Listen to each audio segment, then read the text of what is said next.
കേരളത്തിൽ മഴ ശക്തമാകുന്നു. വരും മണിക്കൂറിൽ പത്തനംതിട്ട, ആലപ്പുഴ, കോട്ടയം, ഇടുക്കി, എറണാകുളം, തൃശൂർ, പാലക്കാട്, മലപ്പുറം, കോഴിക്കോട്, വയനാട്, കണ്ണൂർ, കാസർഗോഡ് ജില്ലകളിൽ ഇടിമിന്നലോട് കൂടിയ മഴയ്ക്കും മണിക്കൂറിൽ 40 കിലോമീറ്റർ വരെ വേഗതയിൽ കാറ്റിനും സാധ്യത.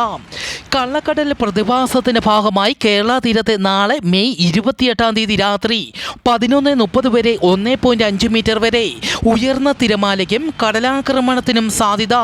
കന്യാകുമാരി തീരത്തും കള്ളക്കടൽ പ്രതിഭാസം.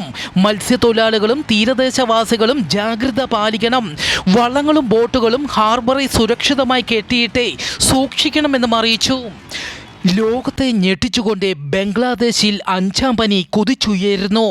ഇതുവരെ 545 പേർ മരിച്ചു. കഴിഞ്ഞ 24 മണിക്കൂറിനിടെ 17 പേർ മരിച്ചു. രാജ്യത്തെ 8719 കേസുകൾ ഇതുവരെ സ്ഥിരീകരിച്ചു. ബംഗ്ലാദേശിലെ 64 ജില്ലകളിലും രോഗവ്യാപനം റിപ്പോർട്ട് ചെയ്തു. സ്ഥിതി അതീവ ഗുരുതരമെന്ന് റിപ്പോർട്ടുകൾ.